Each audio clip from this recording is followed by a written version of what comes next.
Good day, everyone. I'm Paula Ray in Product Marketing. Thank you for joining us for the webcast, Windows 7 Migration, a Reboot on Cybersecurity. Before I turn this over to Anant, I'd like to go over some housekeeping items. We will be sending out a recording of this webcast a few days afterwards. Please do type in your questions in the questions section of the toolbar. We will answer those questions at the end of the webcast. So again, as you think of them, please do type them in, but we'll answer them toward the end. So thank you once again for joining us. And now I'd like to turn it over to Anant, the CEO and co-founder of Event Tracker. Anant? Thank you, Paula. Welcome, everybody. Getting an hour of your time is no doubt valuable, and so I really do appreciate taking the time. This is a topic that has gained importance. Windows 7 has been around for some time now, but unfortunately, Microsoft has announced formal support for it is ending on Jan 14th of next year. That's not too far away. And so what opportunities present themselves? I mean, you have to upgrade, it would seem, but what if you can't? What if you can't do it by the deadline? What choices might you have? What's the implication of this? Well, we think that this event, forced as it is upon us, is a good time to reevaluate your endpoint security and maybe think about how to do a better job, tighten it, maybe even save a buck or two. So what does end of support mean anyway? According to Microsoft, this means after Jan 14, 2020, you won't get any tech support automatically. More importantly, no updates, no security updates. Now, you know that updates are key. And so not being able to get security update means your endpoint will not be secure. And that is a serious problem. Microsoft answer is, oh yeah, upgrade to Windows 10. Easier said than done. Some cases we cannot do it because the business application doesn't support it. In some cases, there isn't the budget for it. In some other cases, it requires a hardware refresh. In yet other cases, you've got a large fleet and you can't do it for every machine across the fleet. So there are many reasons why people might not necessarily upgrade in time. As of June of this year, 51.8% of all PCs running Windows were running Windows 10. In other words, a full half of the machines running Windows hadn't really upgraded. And 40% of those were still running Windows 7. The rest were running earlier versions. There's the reference in Computer World if you feel like you want to look this up. So obviously there is quite a bit of work to be done before we can say Windows 7 has been stamped out of our network. Now, Windows, as you recall, started out, or this family, in 2001 with Windows XP. And at the time, they were thinking to themselves, you get a perpetual license, you get a 10-year lifetime. Some things were all quaint and new, I mean, you didn't know that the network would always be on and broadband. Internet Explorer had just come out. Security was some fancy schmancy thing that only the fancy schmancy or the big boys needed to worry about. Specialists were needed. The emphasis was on support of new hardware because hardware, according to Moore's law, changes, doubles in speed every 18 months. And so Microsoft's focus wasn't so much on endpoint and endpoint security, it was to support new hardware. But 7 years later, the world had changed dramatically. Windows 7 got released, that's the 7 in Windows 7. Still saying perpetual license with that 10-year life cycle, right? 7 plus 10 is 17, well, but we're now in 19, they extended it a couple of times because people said, oh, we're not ready. So they've extended it a couple of times. But now they're saying, no mas, you will not get support past, well, you can buy support. We'll get to that in a minute. But by and large, you cannot get support for Win 7 after January of next year. And they've extended their 10-year timeline by another couple of years. While you weren't paying attention, by the way, Microsoft became a security vendor with the release of Windows 10 in 2010. They made the statement that even though there is such a thing as antivirus that we've left to the McAfees and the Symantec's of the world, we've been disappointed at how much the endpoints get infected. We're not happy to leave this to a third party, so we're going to build this into the OS. We simply cannot assume a user will be hygienic Therefore, we're going to do it per force with the Windows updates. They've taken that decision. And in addition to that, they've said, you know, that perpetual license where you could buy Windows once and be done with it, we're going to maybe think about Windows as a service. So it was too much of a jump to go there all in one blow. So they're offering both. You can buy Windows as a perpetual license, what's called Win 10 Pro, but you can also buy Windows as a service, which is called E5 or E3. We'll get to those in a minute.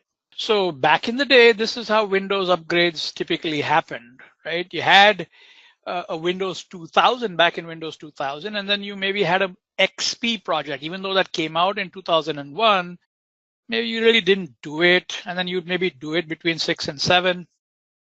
And then even though Windows 7 appeared in 2007, you maybe didn't go for it until you were forced to because when XP was going to die. It wanted new hardware. So in 2012, maybe you did it. And then if you even looked at Windows 10, even though it was released in 10, you maybe looked at it in 2015. Since then, there have been all these other versions of Windows 10 that have appeared. They're called builds. And maybe you've upgraded, you know, even though they were released a couple of years prior. So this is the way life used to be back in the day. Now, Windows 10 is offered in 4 editions. We're not going to focus on home. It exists, but that is a perpetual license. You buy it once and you get your upgrades month in and month out. For those of us that are in the business world, Windows 10 Pro is the closest analog to Windows 7. You buy this one time, probably with your hardware, and then you keep upgrading and updating using the Win update process. New with Windows 10 is either E3 or E5. And these are Windows as a service, Windows as a subscription. You pay monthly per endpoint, but in exchange, you get a bunch of features above and beyond Pro. If you bought E5, if you are capable of buying E5, specifically has capabilities in security. They have something called Defender ATP, Advanced Threat Protection. This is not available for Windows Pro. This is not available for E3 and certainly not available for Home. By the way, you may not qualify to buy E5 if you don't have at least 300 endpoints. As of last go round, you couldn't get it. You could get E3, you could buy it in quantity 1 or quantity 100 or whatever, but E5 you couldn't. At least that was the case the last time we checked. Now, Microsoft has been adjusting their policy on these, so it's possible that it has changed or is changing. Why bother anyway? If you ask Microsoft, the reason you bother is they'll say your productivity is going to be better and it has the latest features for business. But hey, we're a security vendor. If you ask us, if you ask me, Win 10 is much more secure than Win 7, right? You got that built-in firewall. You had that in Win 7 as well. But you've got this thing called Windows Defender, not ATP, but Windows Defender. Remember I said Microsoft decided that the users cannot be trusted to be hygienic or that you're going to install and keep an antivirus up to date? Well, they've built in this thing called Defender. And it's an antivirus package. It's built into Windows 10 and it cannot be disabled, right? So for us, if you did nothing, if you didn't put another antivirus on, you didn't bother to update it, oops, you missed it. Well, it doesn't matter. You've got that basic level of protection and the OS is protecting itself. We'll see more details. So that is the biggest reason to move to Win 10 if you can. As I said, 3 versions. We're not going to talk about home, but in the Pro, you get this one-time buy of the license and then you get your free upgrades. And this has got Defender. If you're willing to pay a subscription and have more features, E3 might be for you. You can buy it in small quantities if you like, but now you're paying money monthly for Windows as a subscription per endpoint, more features than Win 10 Pro. And then if you're a large enterprise with at least 300 endpoints, E5 is available, and this is the whole shooting match. All of the features, including a fancy version of Defender called ATP. By the way, don't confuse this with Office 365. If you happen to have Office 365, why then you probably heard about E1, E3, E5 licenses. And I said E3 and E5 with Windows also, right? And so are they the same? No, very different. Office 365 is, of course, a productivity suite. And the E3 and E5 has to do with features of SharePoint or features of Microsoft Word or features of OneDrive and things of that sort. Not to be confused with the operating system words E3 and E5. Leave it to Microsoft to make it, maddeningly complex. So they're very careful with pricing information, and I'll get to it, but I'll show you the details in a couple of slides. But it's quite difficult to figure out, or has been quite difficult to figure out, where Microsoft's head is on these things. They've begun to explain in greater detail as the deadline approaches, and so you can get some clues, and it depends. You don't sell you direct, you're going to get it through a reseller. All right, so what's the focus of the webinar today? It's about rebooting endpoint security. What was the approach that we had with Windows 7? I mean, you installed the OS, you added antivirus, and you had all sorts of choices in the antivirus market, right? You could buy a McAfee or a Kaspersky or a Trend Micro, or you could buy a Symantec or something of that sort. They were famous brands. They were free brands. Each had their own level of efficiency or rather efficacy. How good were they? They each maybe had their own console, and you could install it, you could update it, you could monitor what it was doing from that console. But the thing they had in common was what we call fit and forget. You install the antivirus and you kind of forgot about it. It was up to the antivirus to update itself and do its thing.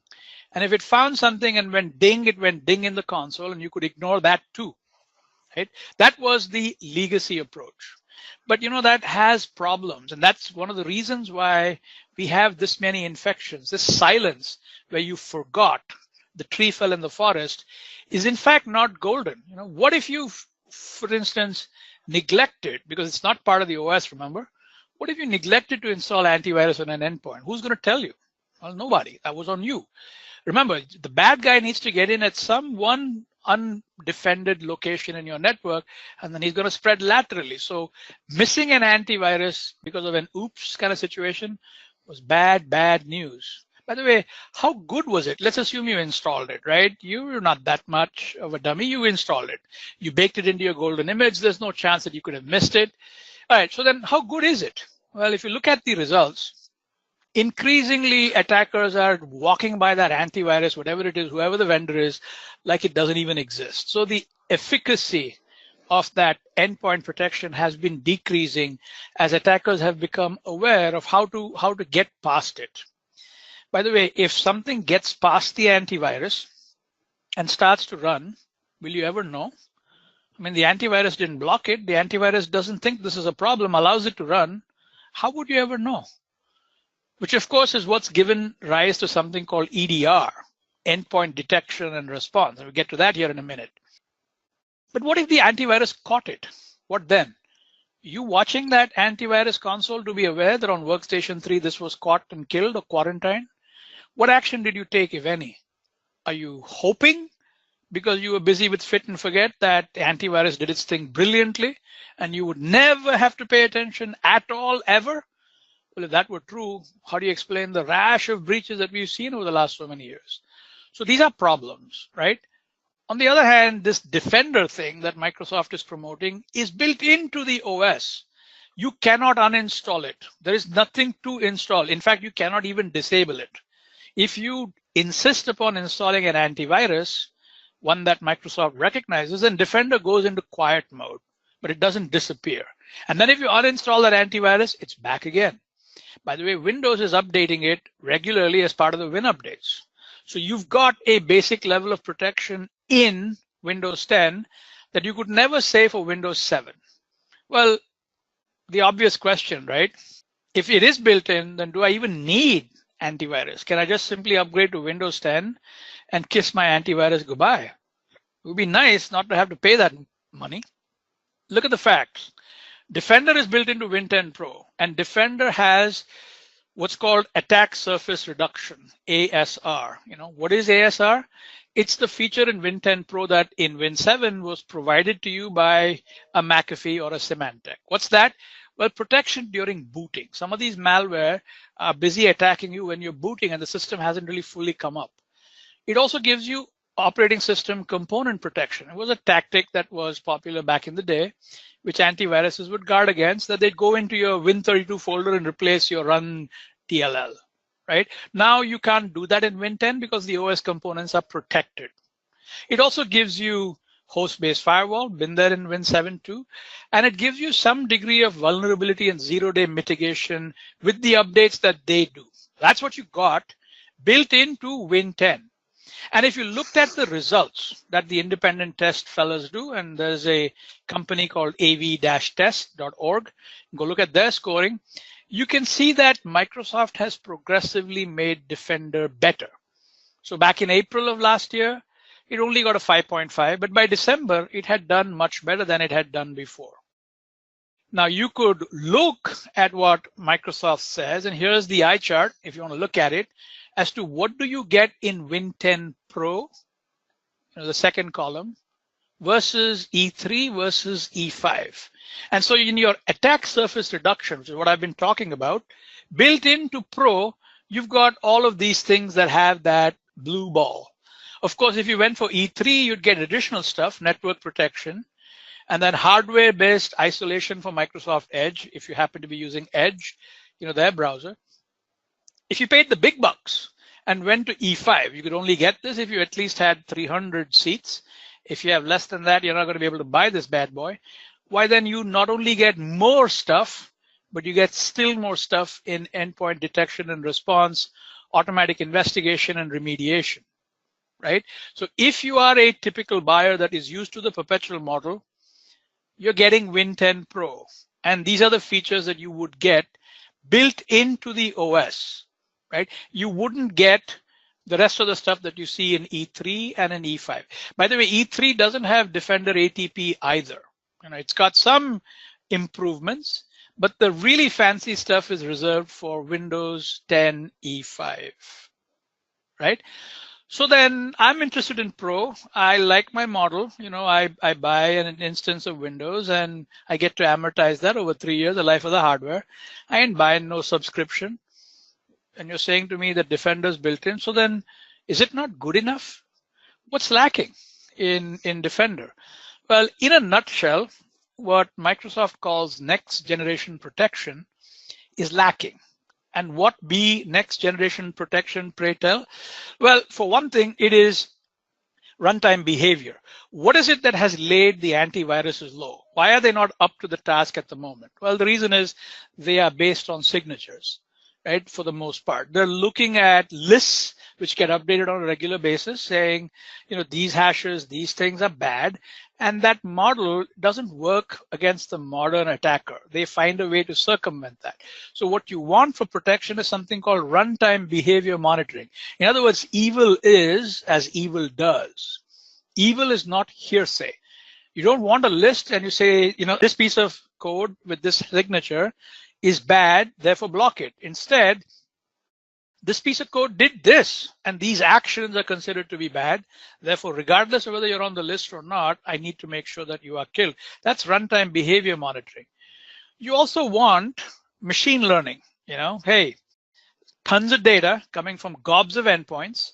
There's only so many people and they have only so many hours in the day. If the machines can learn and adapt themselves, why then that would be a good thing. So this is what you would like to have in next generation protection. How about delivering that through the cloud so that I can respond in the fastest possible way to these new threats? Remember Netya, Petya?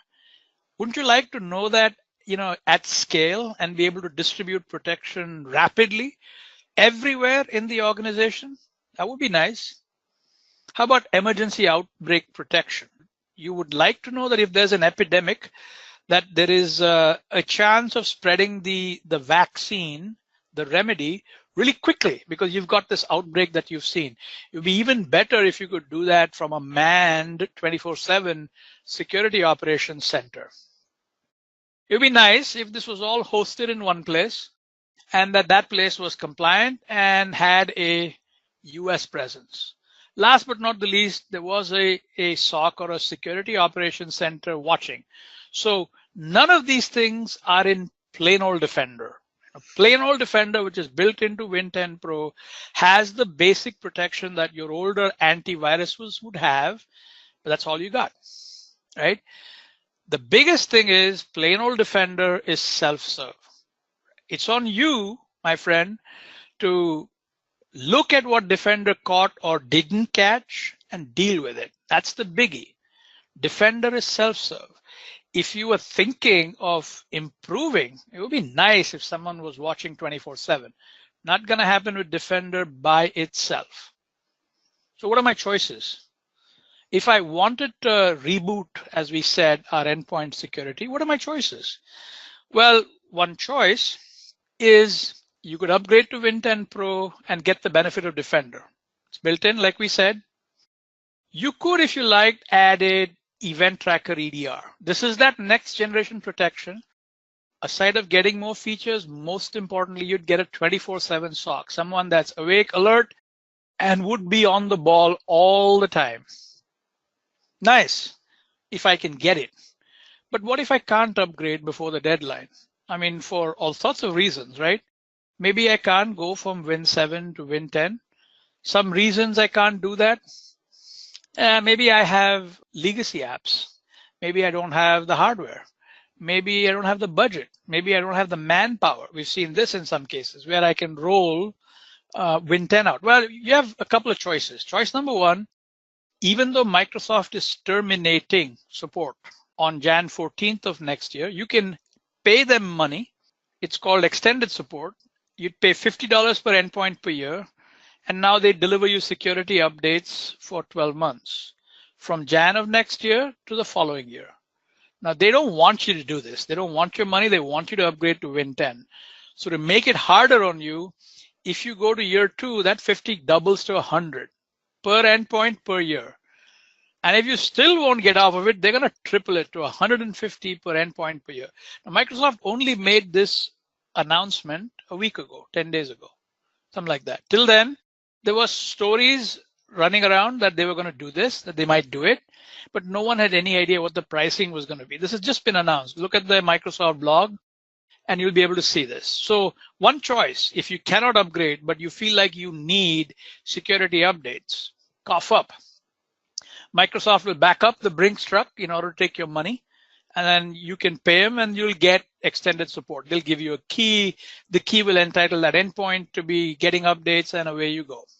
That's one choice. A better choice, in my opinion, is you get Event Tracker EDR. If you're on Win 7, works fine.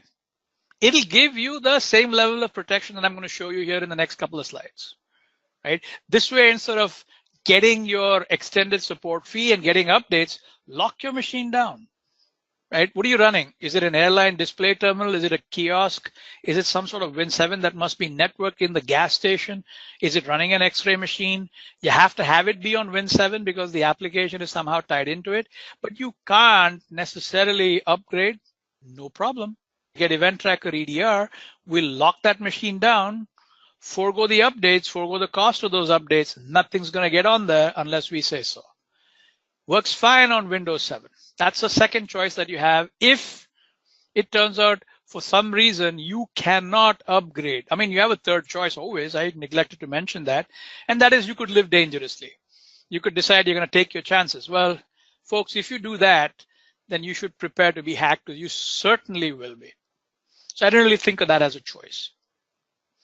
So we talked about this E5 thing, right? And we said that E5 is their most expensive.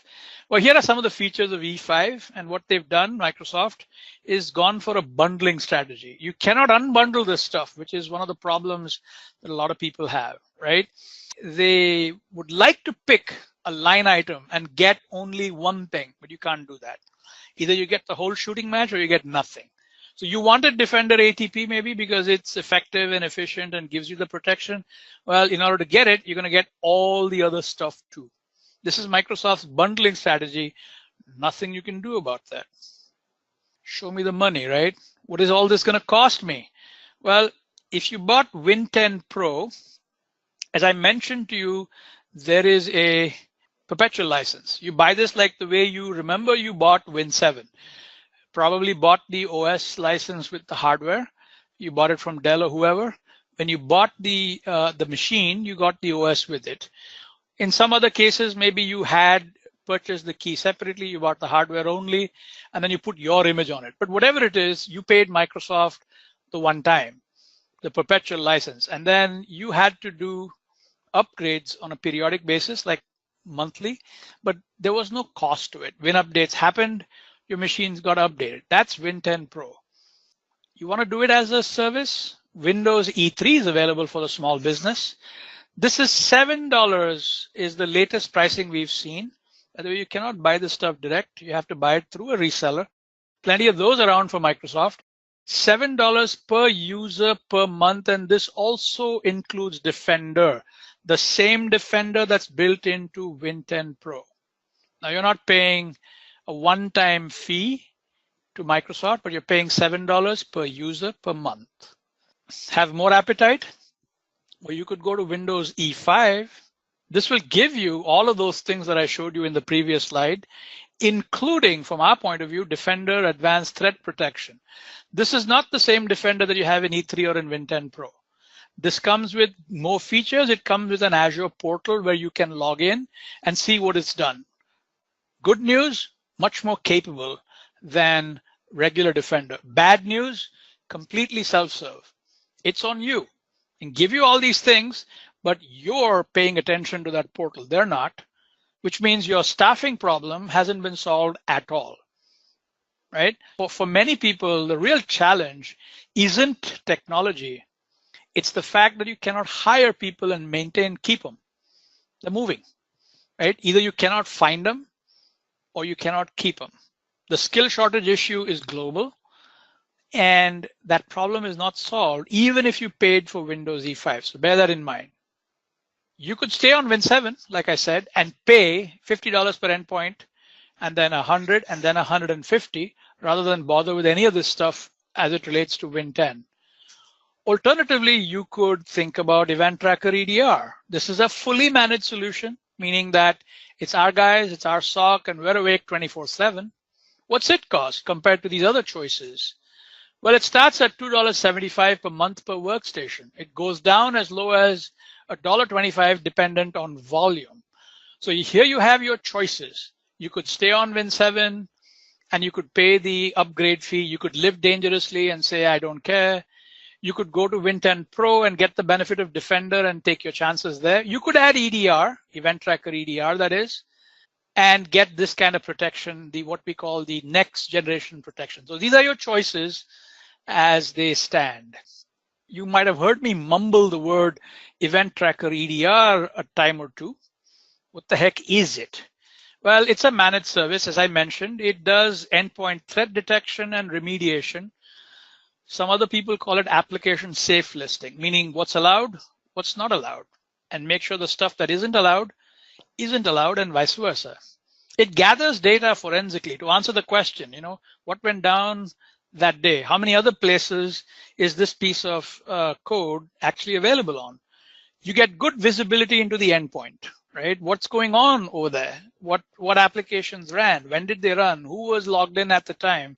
How many other places is this particular version on? That kind of stuff.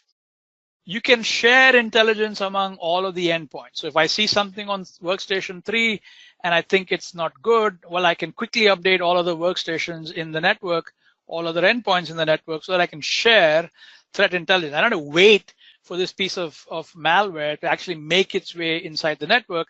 I can get inoculated really quickly. It is very careful to consume the lowest possible resource consumption. We've seen some cases where people are mad at their antivirus because it hogged CPU, RAM, disk. After all, a server is meant to serve, right? Not do antivirus. So when that occurs, that's a problem. So Event Tracker EDR is been around for quite some time, the sensor, and it's famous for low resource consumption. And of course, analytics, show me all of this stuff. And I'll show you in the demo. Independent testing from a company called SE Labs in the UK that specializes in this kind of thing, done late last year in Q4, awarded Event Tracker EDR a 3 AAA rating, the highest that they make. If you'd like to see details, they're available via our website or on the selabs.uk website as well. Now, what do you want in an endpoint protection solution anyway? You want a lower dependency on these heavy updates, right? You can't really be sitting around waiting for the updates to occur because they're always behind the times. Attack is happening now, update's going to show up tomorrow. Painful. You want fast exchange, preferably using the cloud. You want machine learning techniques that really don't depend upon the signature. Look, I observe you, I see your heuristics, I decide that what you're doing is evil. I don't care if you're on the list or not. I want to act.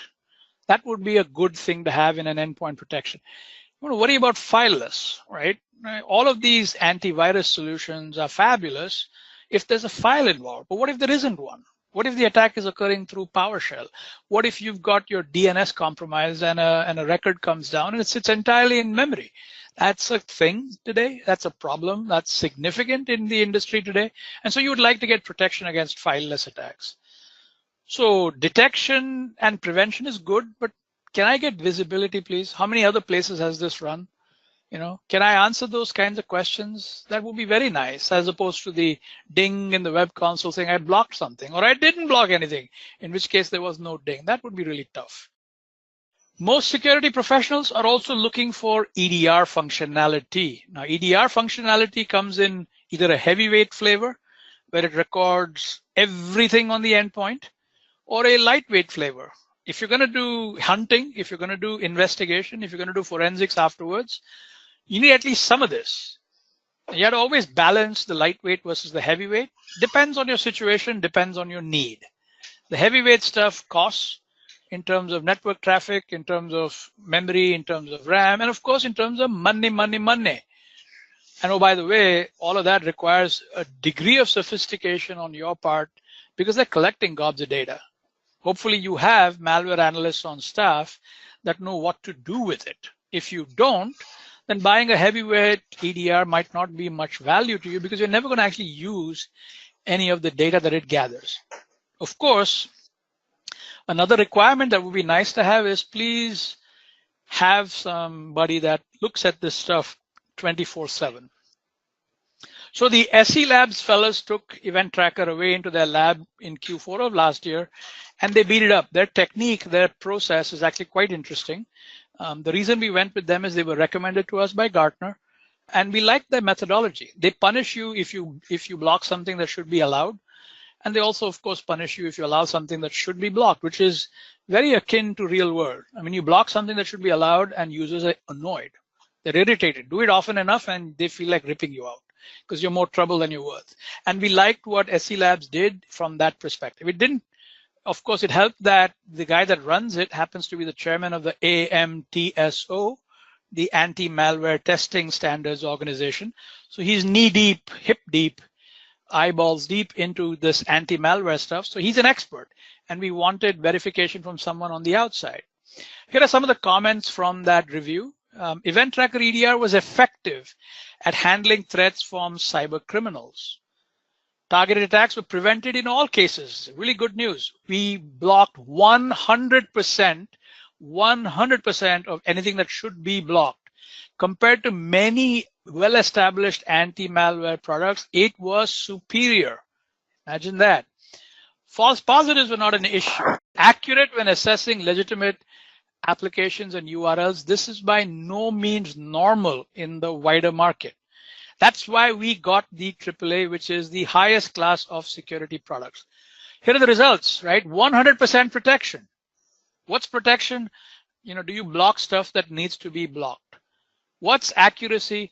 Do you allow legitimate processes? Now, we tend to be more aggressive in blocking, which is why we only got a 93.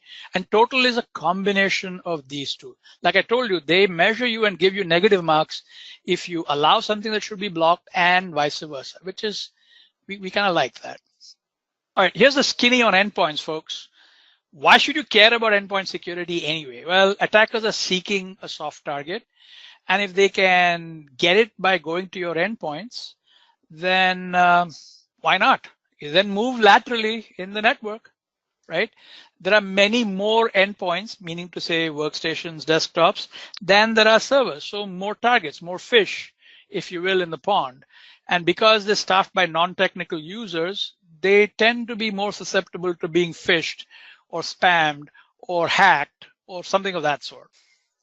Legacy defense, our classic old antivirus, and the firewall has become ineffective. Their blocking capabilities are poor. The same SE Labs report, take a look at what some of the other antiviruses did, and it is disappointing. EDR is indeed a superior solution, much more effective against the modern attack. And as far as we are concerned, when implemented alongside a SIM, it is supremely effective. See, now I see that there is a question, and let's see. And the question is, can I add Event Tracker EDR to an existing Event Tracker installation? You sure can. Event Tracker EDR is meant to be additive to your existing Event Tracker. So if I happen to have Event Tracker already, you can add EDR to it.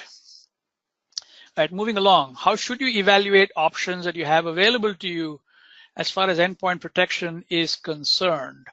Well, I suggest 3 criteria. One is effectiveness. How good is it against these modern threats? What's the point in migrating away from antivirus if the solution you're coming up with isn't that much better against the modern threat landscape? The second is, how does it do against evasive attacks? That's what's got plain old AV spooked. Second criteria, how hard is it on the user? If you think that you're going to change your user's behavior, think again. User behavior probably doesn't change. So if the success of your solution depends on user behavior changing, not going to happen. If it becomes difficult, if it's intrusive, then they will object or they will resist passively. I mean, change your password policy to have 50 characters and changes every 2 days, and guess what? They're writing it on sticky notes. That's just the way it is. So don't expect a solution to be successful if it impacts users. How about IT? Surely those resources are limited, and we got to be mindful of that skill shortage issue. And the reality is we live in a world where budget is a thing, right? So we have to live within that budget. And we can't just keep adding folks to IT, particularly ones with a security kind of background. So this is how you evaluate your options, right? Effectiveness on the y-axis going from low to high, and then from low to high, not just technology, but the triad. The success triad is technology and people and process. This is what combines to give you success, right? Now we're thinking the solution needs to protect against evasive attacks. We're thinking that the impact on IT needs to be measured, and we're thinking the impact on users needs to be measured as well. So how do we do against this? Well, the first is your legacy solution, antivirus and firewall, the basic solutions that we have. Well, no surprise, it is low in terms of its effort, right? But it's really poor in terms of its effectiveness. As you think about evasive attacks, your traditional antivirus doesn't do very well, right? If you think about another option, that is EDR provided to you as a technology which you serve yourself, much more effective, much higher up the curve compared to your antivirus and firewall, right? If you think about the impact on users, antivirus is fit and forget. Forget about it. EDR is slightly harder on your users because it might block stuff that needed to run. And so users might be a little bit more aware, whereas with antivirus, they were completely unaware. The place where self-serve EDR is really a challenge is the impact on IT, because that burden falls on you. That is true for Defender, ATP, and E5 as well. Your team are the ones that have to pay attention. With antivirus, you fit and you forget, you're done. You never look at it ever again, right? The impact on IT is heavy, and this is what makes self-serve EDR a challenge for organizations that don't already have a mature team. There's Event Tracker EDR, and it is a managed EDR, and its effectiveness is comparable to your self-serve EDRs. But where it really scores is the fact that the impact on IT is much reduced. We're doing the heavy lifting, folks. It's our 24/7 SOC. And so we can take some of that load off of you. Of course, if you went for the combination, someone asked if you can add EDR to an existing Event Tracker solution. That's called Symphonic. And that's got the best protection because we can catch lateral movement, we can catch file lists, we can catch all sorts of other attacks. We're on 24/7 with a full up SOC, and the impact on user is slightly less. In no case, if you get away from antivirus, are we thinking fit and forget. You're going to be involved, but we'll try and minimize your involvement as much as we possibly can. All right. So we've seen all of the reasons, what choices you have. Let me show you what Event Tracker EDR sort of looks like. Here is an instance of Event Tracker. And as you can see, logging in, as you can see, this is classic Event Tracker. For those of you that are familiar, this is a SIM solution, and you get all kinds of information about, potential cyber breaches, indicators of compromise, potential insider threats, and then what sorts of active alerts. New, if you have it, is this thing called EDR. So here, for example, where we see processes executing for the first time off of various endpoints. Look at Acme, for instance. You can see that there are, some hours ago, we had a PS exec. This is a well-known hacking tool, running off of the workstation 1, right? And you have details here about who the signature is from, whether it's, look up in VirusTotal, all sorts of other richness, right? From a analyst perspective, everything that you could want to know about the endpoint and the malware or the executable at that endpoint is available in this interface. But it gets better because this is a managed service. This is something that our analyst team does. And so we're looking at all of your sensors all around the world, if you have them all around the world, and we're able to tell you, what's going on with any one of these things. You can look at what's going on in this machine, file server 1, and you can see the details as to what is it that went on. You can take action right here in order to block it, allow it, deny it. And this is something that the analyst does, and you have the option to review. You can configure this to not just be a dashboard, but all sorts of rules are available that you can set up. And these are called trust policies, whether you want to allow certain processes to run, or you want to allow certain vendors who have digitally signed products to be trusted. And what we're doing in this situation is we're creating, the trust basis. And because this is a managed service, it becomes much less consumptive of your IT time, right? That's Event Tracker EDR. In summary, tell them what you're going to tell them, and then tell them what you told them, right? Here's what I told you. Migration to Windows 10 offers an opportunity to reboot your endpoint security. You could upgrade from your classical signature-based self-serve antivirus to managed endpoint detection and response. As you can see, it's far more effective. It's managed, so it solves the two fundamental problems. Is it effective? Is the impact on IT? Because I have limited IT. And you can solve both of those problems if you're migrating to Win 10. Not only is it better in protection, but it can also be cost neutral. If you're taking out an existing antivirus, this is not adding a whole lot of cost to you. But what if you cannot move, where you could still get Event Tracker EDR and you would enjoy the same protection that you would get had you upgraded to Windows 10? That's a really nice choice if for some reason you need to have certain endpoints remain on Windows 7 for whatever reason. Paula, do we have questions from the audience? Yes, Anant, we sure do. So one of the questions that came in is the Event Tracker SOC certified? Yes, as a matter of fact, it is. Our SOC is independently audited to be ISO 27001 by outside auditors. And for what it's worth, it's also a PCI DSS service provider audited. All of these details are available. Ask your friendly salesperson. Super, thanks, Anant. Next one, and I'm not going to say the organization's name.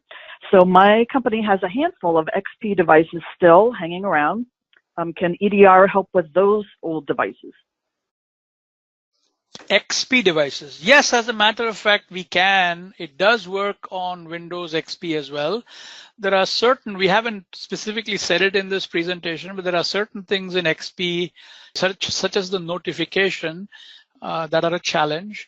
But almost all of the functionality that's available to you in Event Tracker EDR on Win 7 and Win 10 is available for XP as well.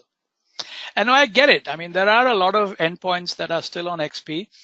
One of the big things is if you put Event Tracker EDR in what we call lockdown mode, then you don't have to worry about Win updating those bad boys.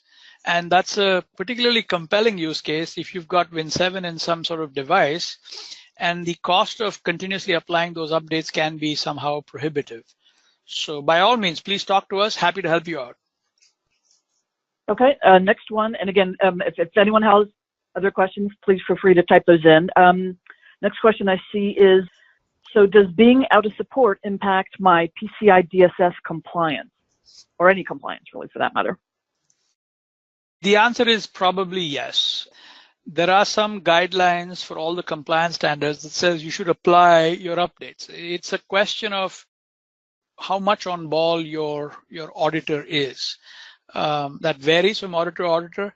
And of course, if you're self-certifying, pretty much anything you say goes.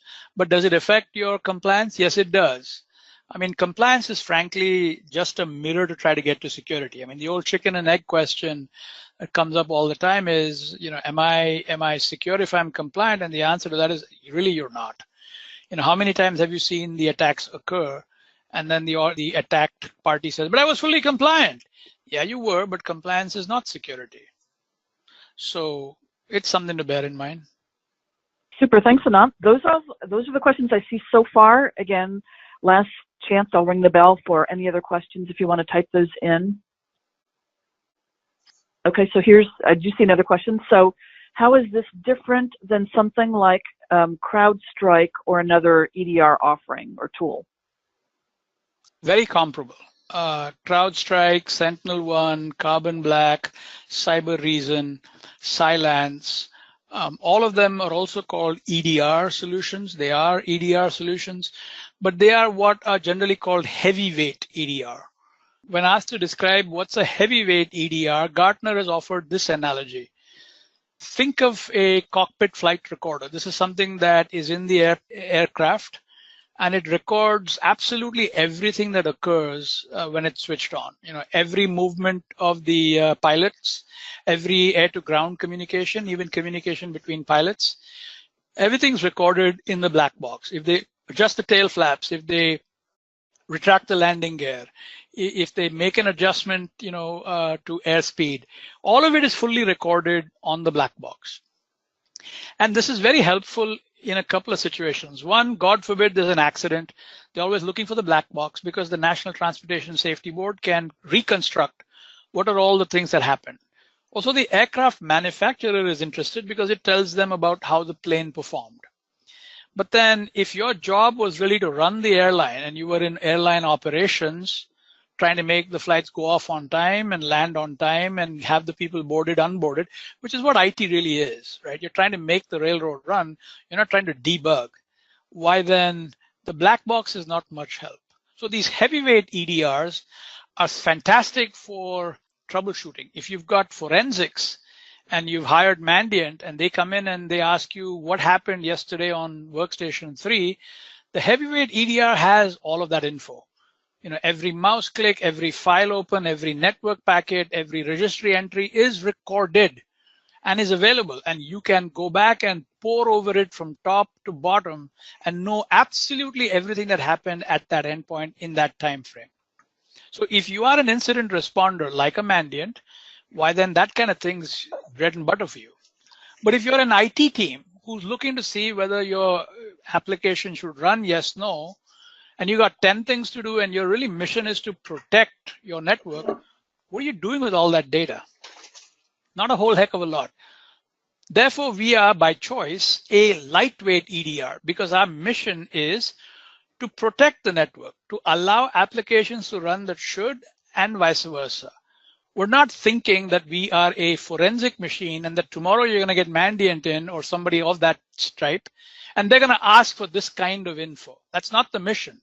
So we are very comparable to an EDR like a CrowdStrike, but in a much lighter package. Obviously, the other difference is that all of those other things that I mentioned, your CrowdStrikes and so on, they're all self-serve tools.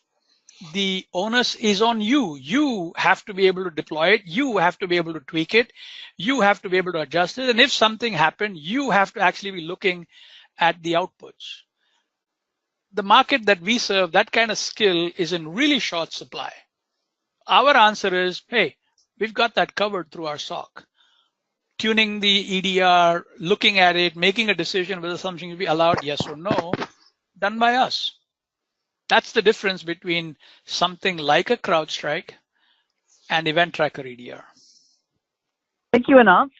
I appreciate that expertise. That is the last question that I do see here. We've had a handful. Again, we will send out a copy of the recording or a link to the recording afterwards. Give us a few days. Again, I don't see any other questions, so thank you very much for your expertise and time. Thank you for attending.